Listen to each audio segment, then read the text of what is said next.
11-hour barrage by 1,400 guns opens Field Marshal Montgomery's February offensive east of Nijmegen.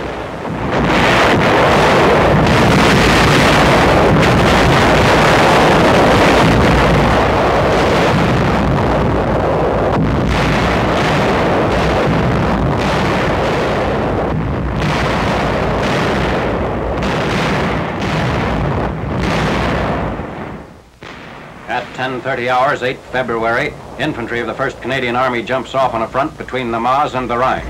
In the path of the drive is the Reichswald, its natural barriers strengthened by a belt of Siegfried-Line pillboxes which run through the forest. Thick minefields and anti-tank ditches also confront the troops under General H.D.G. Creerar's command. A pillbox is knocked out.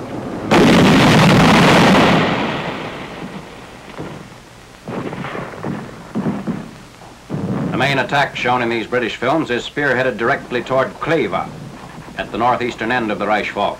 According to intelligence reports, the Nazis are forced to bring up divisions from the Cologne Plain to meet this latest thrust. The Canadian 1st, one of the armies of Field Marshal Montgomery's 21st Army Group, is disclosed to be about 75% British. Inundations in the Rhine lowlands, coupled with terrain made muddy by an unexpected thaw, are among the great handicaps to the advance. However, the front, which originally extended 4 miles, is gradually expanded. More than a dozen towns are captured during the first 2 days of the Rhine push.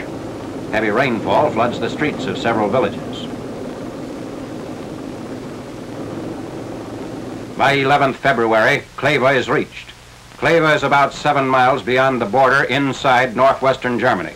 Enemy resistance is methodically broken down by infantry units with tank support.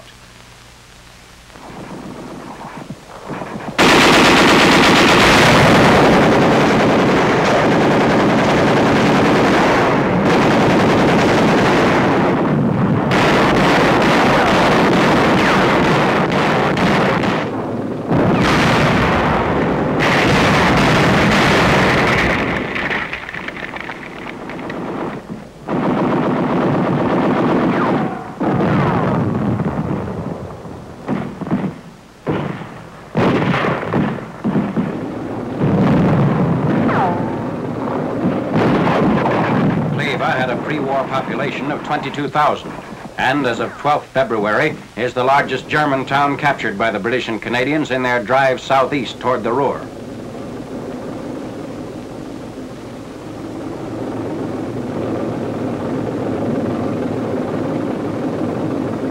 The advance nets 5,000 prisoners in 5 days.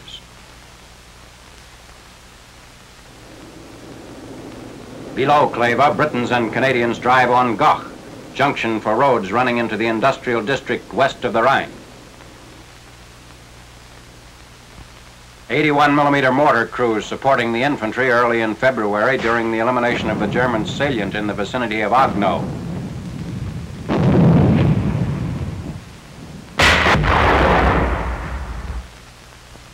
Company M, 3rd Battalion, 313th Regiment, 79th Division, supplements its ammunition stock with German 80mm shells for use in the 81mm mortar. According to the company commander, the difference of 1mm in the tube of the mortar makes accuracy of fire impossible. The objectives are enemy strong points across the Moder River.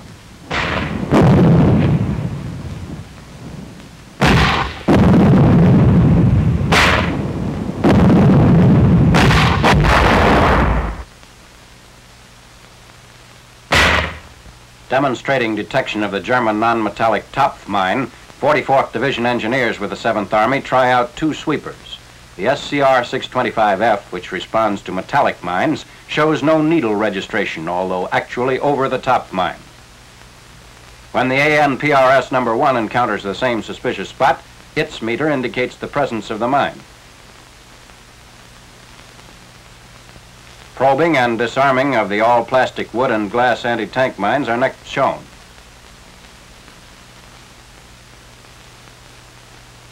Last November, a German field manual dealing with the Topf mine was located and reprinted by the 15th Corps Engineer Intelligence Section.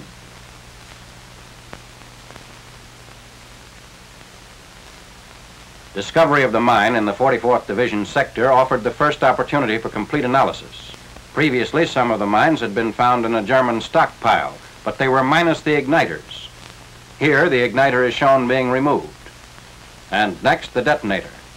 The German manual contains reference to locating of the top mine by their own troops.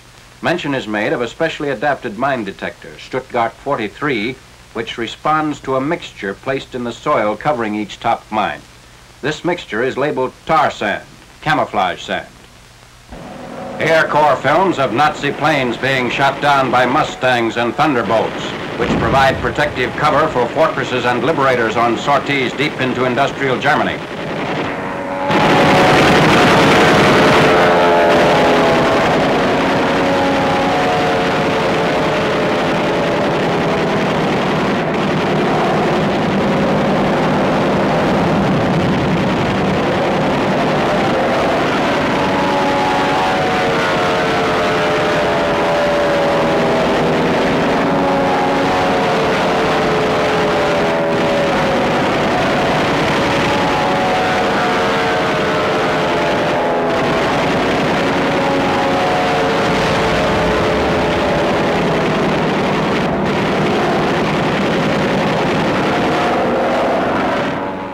Air Force fighters strafe rail targets.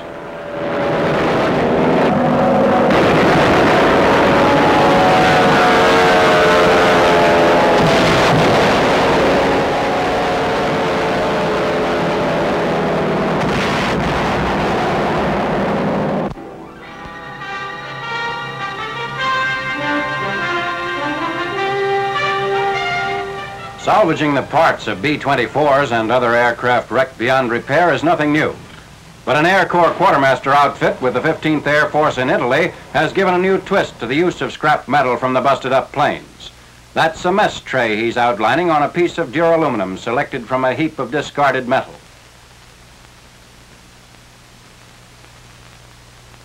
When they get a sufficient amount of adequately sized old metal, they'll start producing the trays for the boys at the base. What is taken away for this purpose actually makes only the slightest dent in the scrap pile, the bulk of which is returned to the States to be sold.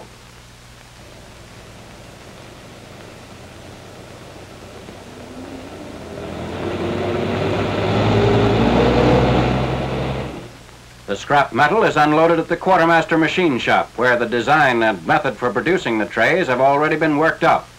After cutting off the rough edges, the selected pieces are given an acid bath. A tech sergeant with experience as a die maker perfected the mold, and the rest is as simple as all this. The press is, of course, standard equipment belonging to the machine shop.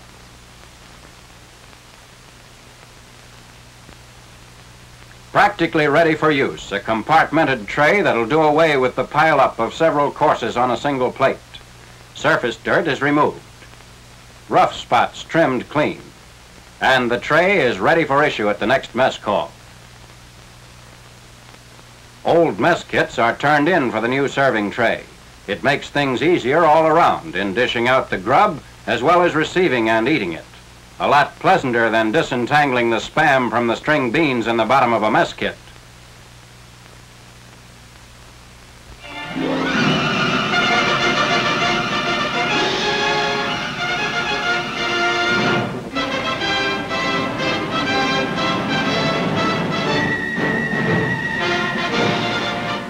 Preparing to respray Saipan with a DDT solution. Men of the 743rd Medical Sanitary Company load 5-gallon tins of the Army's insecticide. Soon after initial landings here last summer, an oily solution of DDT was sprayed from the air over jungle and swamp. The resulting extermination of disease-bearing mosquitoes and flies was commended by Brigadier General Raymond W. Bliss, Assistant Surgeon General. He said, "Now, if one mosquito is located, we consider it comparable to finding a four-leaf clover." Respraying is necessary because the toxic effect of the insecticide wears off about every 4 months. After being poured into drums, the DDT solution is pumped into a converted belly tank inside the plane.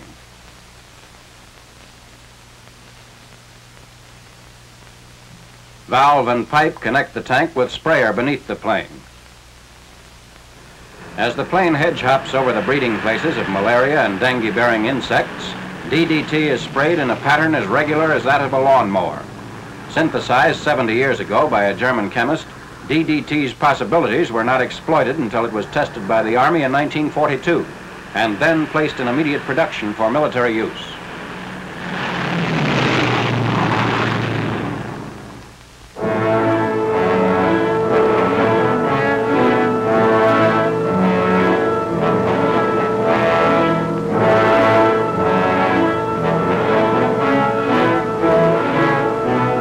On 21st January, British units approached RAMREE Island, 50 miles south of Akyab, for the second Burma landing within a month. Heavy bombers of the RAF and American Air Forces wing toward the interior of the island. Bombing from 6,000 feet, they meet no enemy planes and only slight ground fire. 360 tons of fragmentation bombs are dropped on the fortifications in the wooded hills approximately a mile inland from the beach.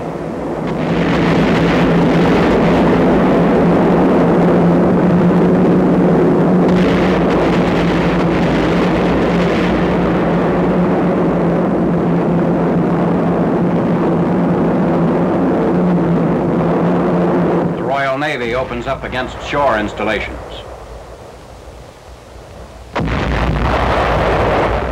The coordinated bombardment reduces the enemy shore defenses. At 0930 hours, the landing gets underway. The assault craft head toward the beach near the town of Chaugpu.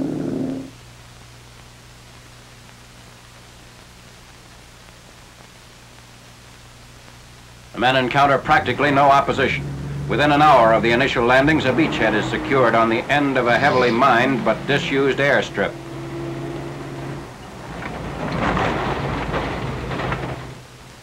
Moving through areas cleared of mines, the troops advance toward the interior on the city of Chaugpu. Within a few hours, the troops occupy Chaugpu. Seizure of the island of RAMREE gives the Allies a new base with potential airfields flanking South Burma. It also threatens the enemy's important port of Tongup.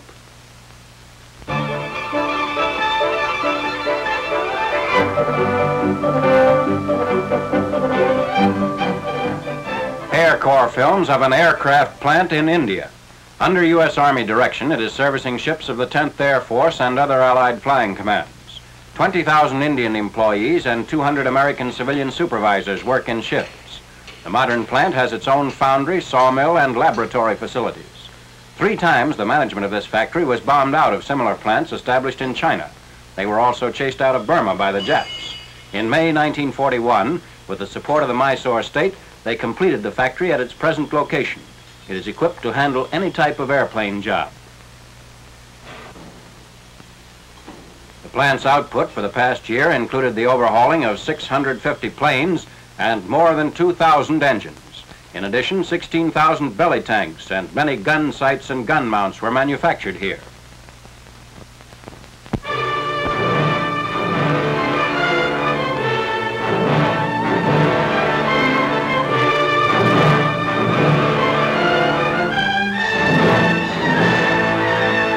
The first convoy over the new Stillwell Road approaches its final destination 24 days after leaving Lido, India.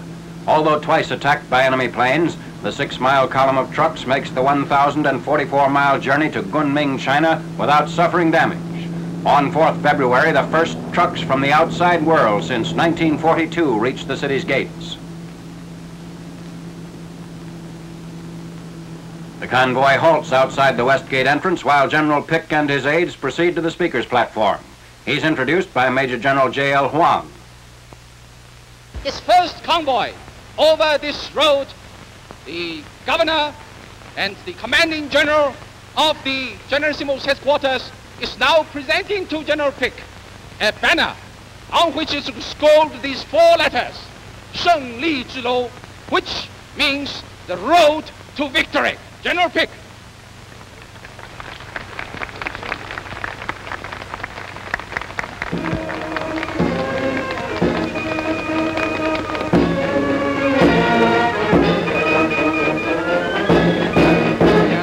General Pick is going to say a few words.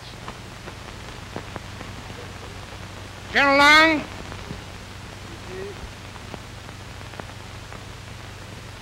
as convoy commander, and on behalf of the officers and men of the first convoy over the Lido-Burma Road to Kunming, China, I accept this banner in their behalf.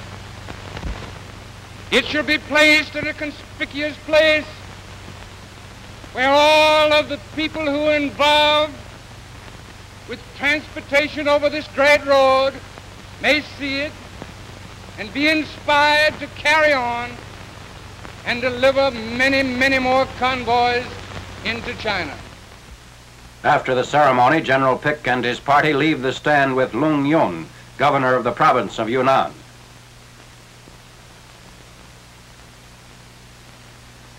At the West Gate entrance, the ribbon across the road is cut.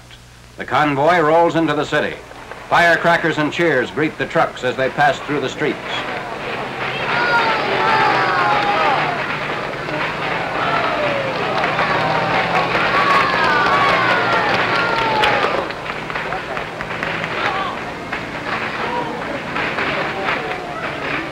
Opening of the Stillwell Road means that aircraft will be partly relieved of the task of carrying gasoline and trucks over the hump to China, leaving more airspace available for other vital war materials.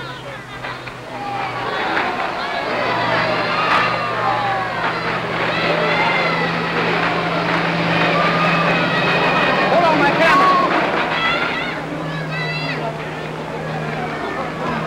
The road's engineers figure on 60,000 tons a month of all types of munitions and supplies being carried over the new land route.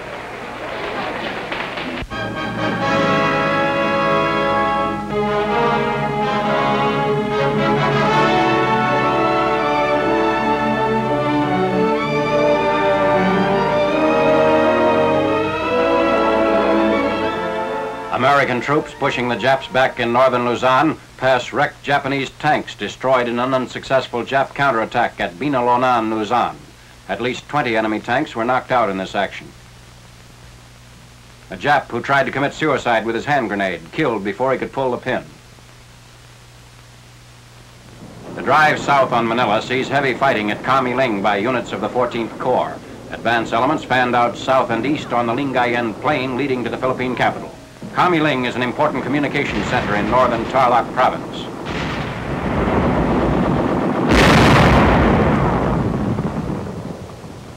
The troops push forward along the highways through KUNMING and Tarlac on the road to Manila.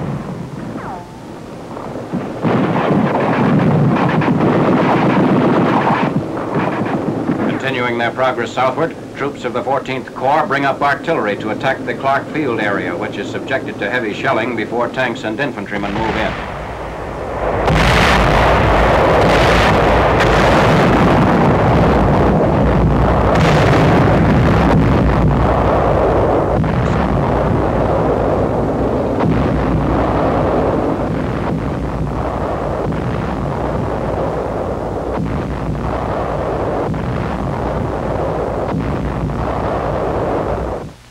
Clark Field littered with abandoned enemy aircraft and equipment.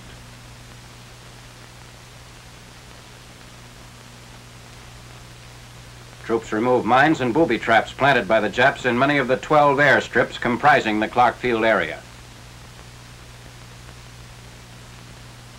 General MacArthur at Clark Field, 26 January, shortly after our troops had driven the last Japs from the sector.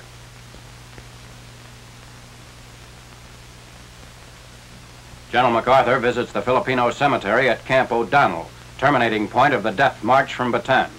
The camp was captured in the push on Clark Field and nearby Fort Stotzenburg.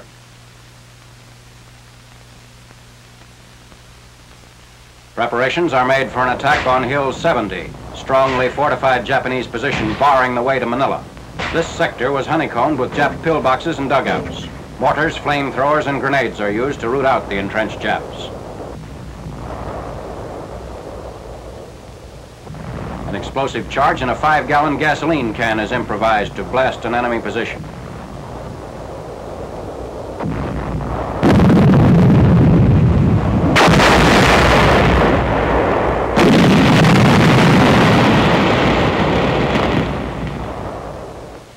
A second front is set up on Luzon. Tanks and infantry of the 8th Army's 11th Corps, which were put ashore in a surprise landing northwest of Subic Bay, push inland in a flanking movement on Manila.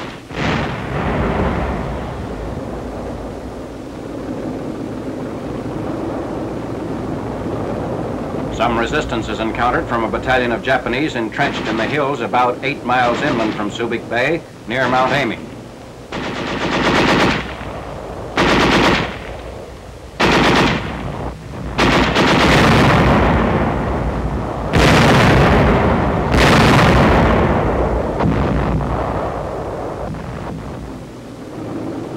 The Japs, unable to contain our advance on Manila, set fire to the area before retreating. A third front strikes Luzon from the south. Paratroopers of the 11th Airborne Division, attached to Lieutenant General Robert L. Eichelberger's 8th Army, aid the swift advance of the American troops in the drive on Manila by seizing Togatay Ridge, a road junction in the southern edge of the Cavite province.